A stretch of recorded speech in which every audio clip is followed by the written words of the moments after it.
Hi guys, welcome to my YouTube channel. This is Will Benza, Realty TV. In today's vlog, kasama ko si Joey. Yan, siya yung resident na project manager ko sa mga units na nabebenta ko with SMDC. Then yung mga clients ko na gusto magpa-furnish, whether it's fully furnished, basic finish, sa kanya ko nire-refer kay Joey. So siya na for almost 2 years na, no? 2 years na siya. Ayan, for almost 2 years na lahat ng mga clients ko na gusto magka-furnish, na nasa abroad, nasa Pinas, na reliable na furnishing service kay Joby. So ngayon, nandito kami sa Bloom Residences para ipakita sa inyo yung natapos niya na project dito na 2-bedroom unit, 32.5 square meter na owned by my client based in Hong Kong. Hong Kong, sir. Okay. So guys, sige, di natin pagtagalin. Pakita natin kay sa inyong mga viewers. So Joby, pwede mo kaming i-tour dito sa living room? Yes, sir. Bali dito, pag yun, sir, yung pagpasok natin sa dito yung living room natin.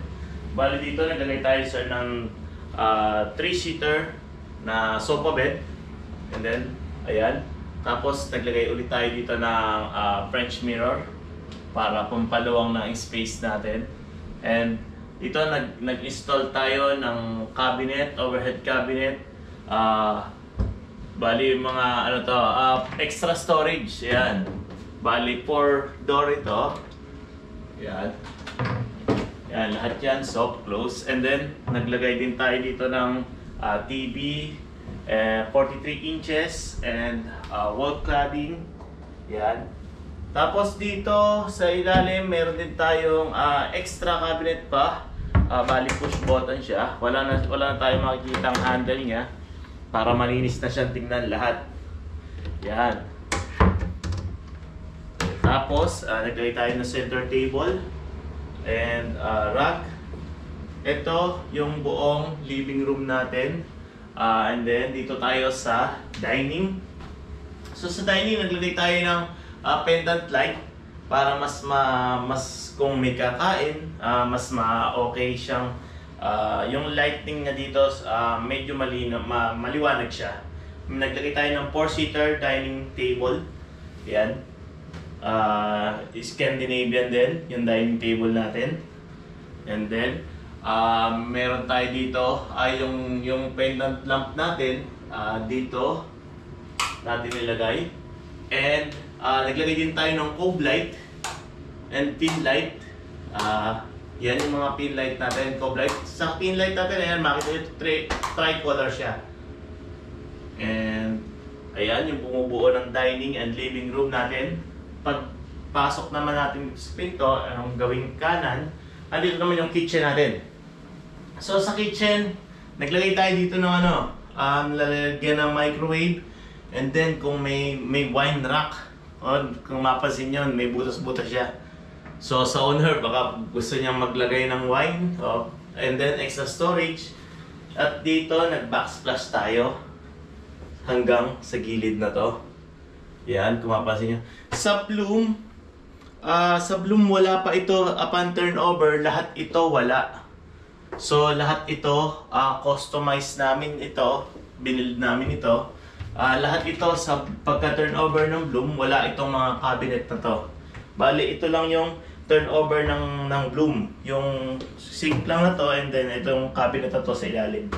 Tapos, naglagay tayo dito ng extra storage ulit na may exhaust. Ayan, range hood. Yan, pag nagluluto tayo, dyan din yung mga ilaw.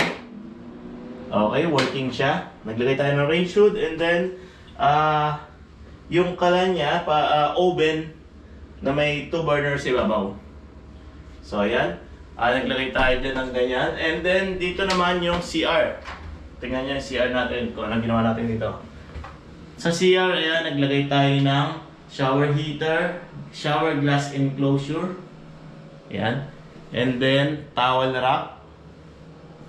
And, syempre, extra cabinet, extra storage. Ayan, mga patungan ng tuwalya, sabon. And then, washing. Fully automatic washing machine. Ayan. Kompleto na yan, kasama na sa package namin yan. So yan, dito tayo sa master bedroom. Ito yung master bedroom natin. ito yung master bedroom natin. Nilagyan natin siya ng full size bed frame. And then mattress natin, yung spring type syempre. And dito sa ilalim ng bed natin, meron siyang cabinet, extra storage again, guys. Kasi gusto natin i-maximize yung mga storage natin dito. Tapos dito, naglagay tayo ng ipinul na natin hanggang sa ibabaw yung mga cabinet natin. Ayan, push button lang ito lahat. And then sa ibabaw din, meron din siya. Well, yun naman yung nasa ibabaw, pwede din paglagyan ng mga kung ano, unan. Dito may naglagay din tayo sa taas ng extra storage pa din, cabinets. And then nag-install tayo ng split type aircon, inverter. Yan. 1 horsepower ito. Sa Bloom, 1 horsepower yung room niya. And then, naglagay tayo ng wall frame. And then, accent. Konting accent na yellow para mag-match sa ano niya. Sa Scandinavian namin. And then, dito sa kabila naman, yung isa pang bedroom niya. Yung pangalawang bedroom niya, medyo maliit lang to guys.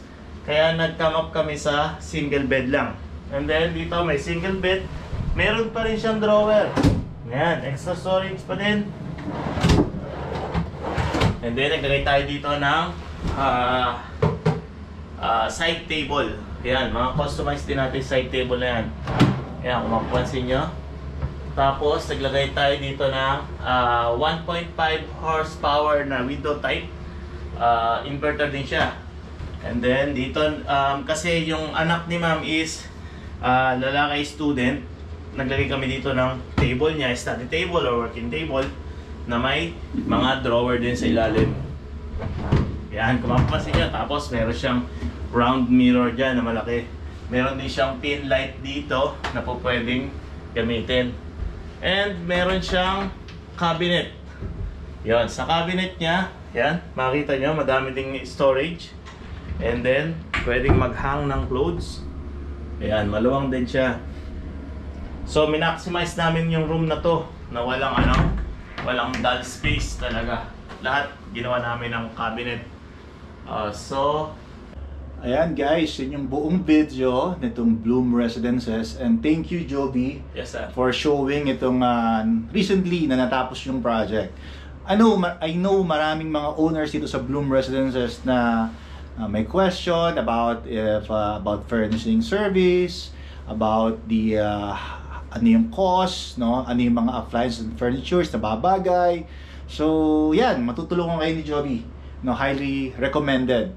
So, Joby, paano ka bang mako-contact ng mga clients and ano pa ba yung mga ibang services mo? Well, sir, dito, katulad ng unit na to na ginawa natin, si owner, gagamitin niya to sa glit lang, and then ipaparent niya. So, pwede natin si owner i-assist sa rentals ng unit na to. And kung may iba pa siyang kailangan, pwede natin, sir, may after service pa naman tayong mga ganun.